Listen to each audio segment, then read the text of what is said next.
আসসালামু আলাইকুম।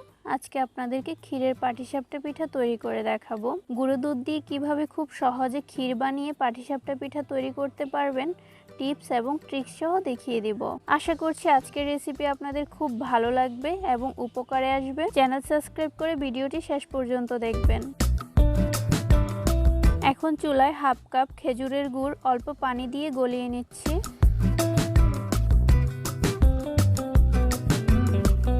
গলানো হয়ে গেলে ব্যাটার তৈরিতে চলে যাচ্ছি। একটা বড় বোলে নিয়ে নিচ্ছি প্রায় 1.5 কাপের মতো আতপ চালের গুঁড়া, তার সাথে হাফ কাপ ময়দা এবং পরিমাণ মতো লবণ। গলানো খেজুরের গুড় আমি ঠান্ডা করে নিয়েছি। এখন গুড় দিয়ে খুব ভালোভাবে মেখে নিতে হবে।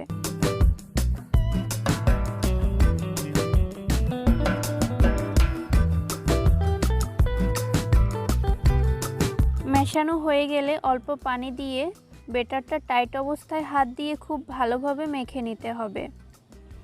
ইনস্ট্যান্ট চালের গুঁড়া দিয়ে তৈরি করলে এই কাজটা করতে হবে না। বাজারের কেনা চালের গুঁড়া অথবা শুকনো চালের গুঁড়া দিয়ে করলে অবশ্যই হাত দিয়ে খুব ভালোভাবে মেখে নিতে হবে।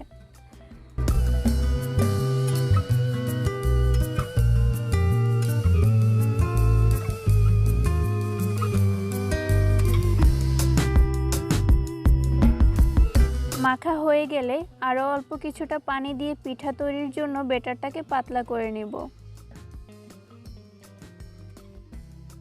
আপনাদেরকে দেখিয়ে দিচ্ছি কেমন হয়েছে। খুব বেশি পাতলা করা যাবে না, আবার খুব বেশি ঘন রাখা যাবে না। এখন ঢাকনা দিয়ে রেখে দিব প্রায় 30 মিনিট। এর মধ্যে আমি গুঁড়ো দুধের ক্ষীরটা তৈরি করে নিচ্ছি। হাঁড়িতে নিয়ে নিচ্ছি হাফ কাপ লিকুইড দুধ। এখানে চাইলে আপনারা পানি ব্যবহার করতে পারবেন। তারপর দিয়ে দিচ্ছি হাফ কাপ গুঁড়ো দুধ, তার সাথে পরিমাণ মতো 1 চিমটি লবণ। এখন লিকুইড দুধের সাথে গুঁড়ো দুধটা খুব ভালোভাবে মিশিয়ে দুধটা কিছুটা ঘন করে নিতে হবে।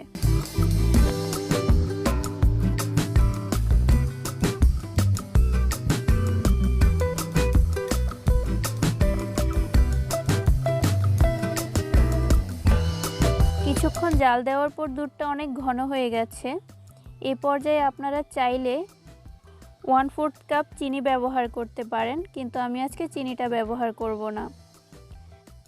একটা কাপে নিয়ে নিচ্ছি 1 চামচ চালের গুঁড়া, তার সাথে 1 চামচ পানি দিয়ে খুব ভালোভাবে মিশিয়ে নিচ্ছি।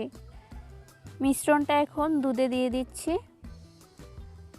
চালের গুঁড়া দেওয়ার পর অনবরত একটা হাতল দিয়ে খুব ভালোভাবে নাড়তে হবে। নাড়তে নাড়তে দেখবেন দুধ অনেক ঘন হয়ে গেছে, তার মানে ক্ষীর তৈরি হয়ে গেছে। এর মাঝে বলে দিই, চিনি ব্যবহার না করার কারণ গুঁড়ো দুধে যথেষ্ট পরিমাণ মিষ্টি থাকে এবং বাজারের কেনা লিকুইড দুধেও যথেষ্ট পরিমাণ মিষ্টি থাকে। যারা মিষ্টি কম পছন্দ করেন তাদের চিনি ব্যবহার করার কোনো প্রয়োজন নেই।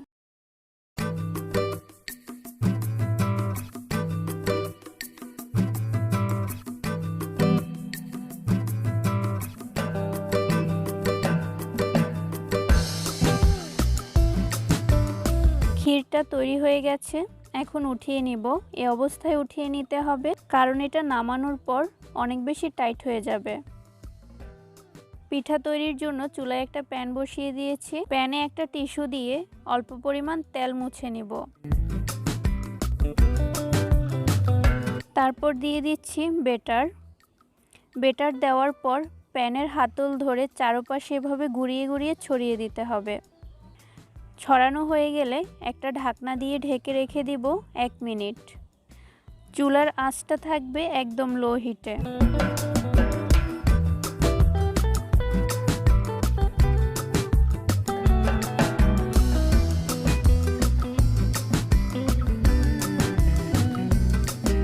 1 মিনিট পর ঢাকনা উঠিয়ে নিচ্ছি। ঢাকনা ওঠানোর পর দেখবেন চারপাশটা এভাবে অল্প উঠে উঠে এসেছে। একটা হাতল দিয়ে ছাড়িয়ে নিচ্ছি। তারপরে একটা চামচ দিয়ে ক্ষীর দিয়ে দিচ্ছি। ক্ষীর দেওয়া হয়ে গেলে একটা হাতল দিয়ে এভাবে রোলের মতো করে ঘুরিয়ে ঘুরিয়ে তৈরি করে নিতে হবে পিঠাটা। দেখে আপনারা বুঝতে পারছেন। তৈরি হয়ে গেলে 30 সেকেন্ডের মতো উল্টে পাল্টে ভেজে পিঠাটা উঠিয়ে নিব। এইভাবে আমি সবগুলো পিঠা তৈরি করে নিচ্ছি। প্রতিটা পিঠা তৈরির আগে অবশ্যই প্যানের মধ্যে কিছুটা তেল ব্রাশ করে দিবেন।